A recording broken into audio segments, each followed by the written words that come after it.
What up, YouTube? It's your boy Ricky Rick, and your boy Ricky Rick is back with another Ricky Talk, and today is September 25th, 2023. In case you didn't know, now you know. Now, I wasn't sure if I was going to make a movie review on Expendables 4, but I thought, you know what? I got nothing else better to do, so let me make a video on it. And here are my thoughts, guys. My thoughts are not great. This film is probably the worst film I've seen this year. Like, I was in the theaters and I wasn't even really paying attention to this movie. Like, I was on my phone, checking my emails, But I was hoping that there was going to be a moment in this film that was going to, okay, you know what? I'm going to start paying attention to it. And now I'm going to start off by saying the first thing that I heard about when the announcement was made that Expendables 4 was happening, to my knowledge, I was in assumption to think that this was going to be a Expendables spinoff. And the reason why I'm bringing this up right now is because it might have some explanations to some of the questions that I have about this film being a fourth part in the franchise. Because I did write some things down. Like, for example, this is Expendables. This is the fourth film in this franchise. And a lot of people who were a part of this franchise, who contribute to this franchise, are no longer in this film or are no longer a part of this fourth installment. Like, we don't have no connections to Arnold. There is no Bruce Willis. There is no Terry Crews. There is no Wesley Snipes, who was a new member in the last movie. There is no Victor Ortiz, who was a young guy from the last film who was a part of that new group of fellas in Expendables 3. No Ronda Rousey for part 4. No Jet Li. There's they had a great villain though. Mel Gibson did a great job in part 3. I believe that's when he played the villain. And Antonio Banderas, who was also a newcomer in part 3. We did not have his character, but I did do some research, and it did seem like Antonio Banderas was supposed to be a part of Expendables 4, but due to conflicts of another movie that he was in production, the directors did something where they made it his character be played by his son. So, okay. And if you guys decide to see this film, the guy who plays Antonio Banderas' son looks like a young Antonio Banderas. And I'm like, he could be the new Zorro. This guy can play any new role for Antonio Banderas as the young version of him, because he looks just like him. And the fitting down to from head to toe, yeah, I can totally see him being any role where they need a young Antonio Banderas. He nails it. Now, I'm a big Sylvester Stallone fan, and on Netflix recently, in the past couple months, they had Expendables 1, 2, and 3, and I decided to do a binge watch where I watched all of them. Not all at once, because it's too much action, too much adventure. I'm just like, okay. For those that don't know anything about the Expendables is taking action stars from the 80s, the 90s, who are now in our present day, put them in a film.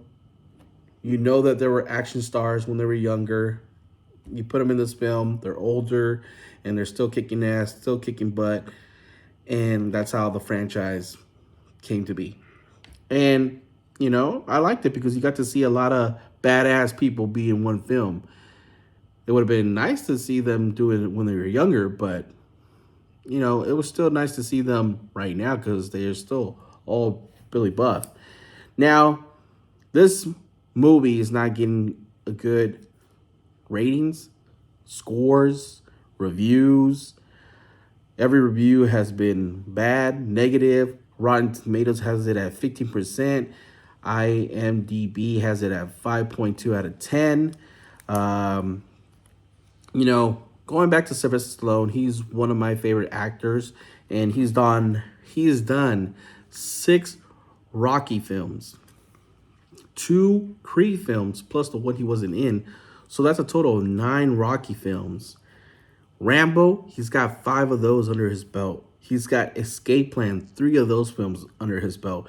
And with the Expendables, he's got 4 of those under his belt. And with his most recent hit show, Tulsa King, another thing on his belt. You know, I'm a fan of Sylvester Stallone, and I'm a fan of some of these franchises. Rocky being my main one. Rambo, you know, I love the recent films that they came out with. Escape Plan, I really enjoyed the first one. I haven't seen 2. Like, I see a part of 2, but Sylvester Stallone's not in it. Kind of like this part in Expendables 4th, because I'm going to spoil it for you guys. 5, 4, 3, 2, 1. They decide in this film to kill off Sylvester Stallone's character, which is another expendable who's not a part of the Expendables movie. And it's a call from Jason Statham that he tries to save him, and it doesn't go well. Sylvester Stallone's character dies. The rest of the Expendables are upset with him. They kick him out. They go on a journey to get revenge for Barney Ross dying. And then later in the film, you know, you see how Jason Statham coexists with the new members. You know, they try to find out who's the mole in the group. And later we find out Sylvester Stallone comes in at the nick of time to save Jason Statham's Christmas character, and he's alive. And the decoy of the body was a guy who at the beginning of the film beat Sylvester Stallone in not an arm wrestling, but a thumb wrestling. Yeah, so the fact, as soon as I saw that Sylvester Stallone was killed off, I already knew I wasn't going to have as much excitement for this film. They kill off Sylvester Stallone, which is one of the reasons that I'm buying a ticket to go see this film, because I want to see him.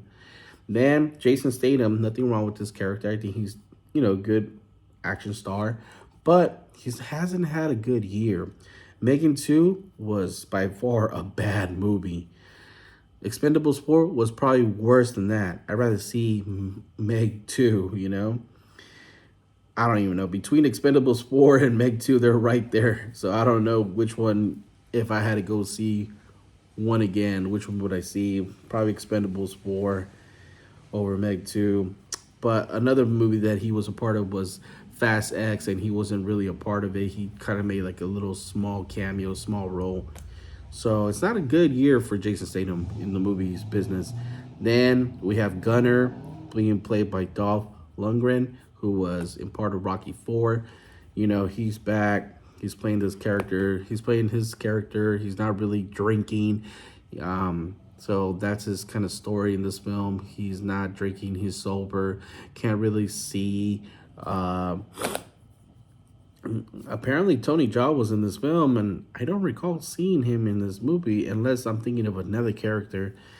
But yeah, the kid who played Antonio Banderas' son, he did a good job. Megan Fox takes over the Expendables. She becomes the new leader in this film, which is what? Isn't she just a new character? We haven't seen her in any other operation besides the one we're watching right now, and she's the main leader. And then you bring in 50 Cent, Easy Day. They use his PIAP song, a part of the film. You know, 50 Cent was just there. I don't think brought anything new or exciting to this movie besides being, he basically, for me, he became the new Wesley Snipes from Expendables 3. He just like was brought in, a member, you know.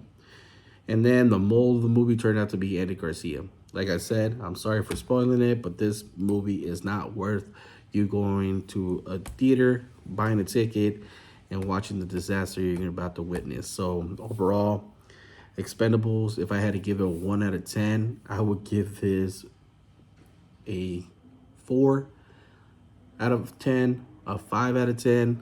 yeah, it's a really bad movie. I would not go see it again. I would not buy this movie. I would not recommend this movie.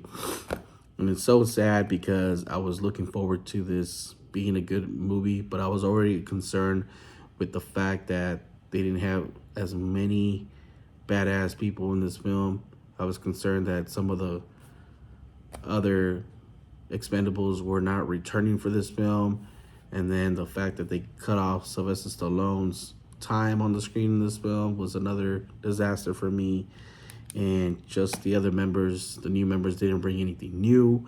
And the remaining characters just seemed too old to be doing this film. And Jason Statham, they should have just stuck with their original plans, which made what would have been a spinoff for his character, and they should have just done that because he's probably the only young member left.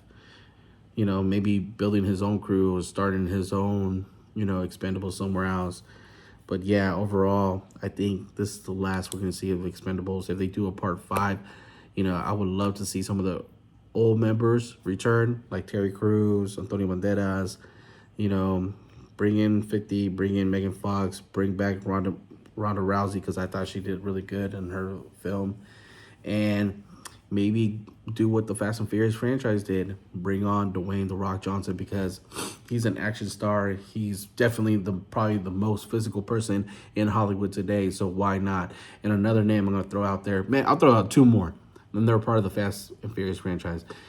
Jason Momoa and John Cena. Why couldn't you get those guys to be a part of Expendables? It's beyond me. But overall, where's Jackie Chan?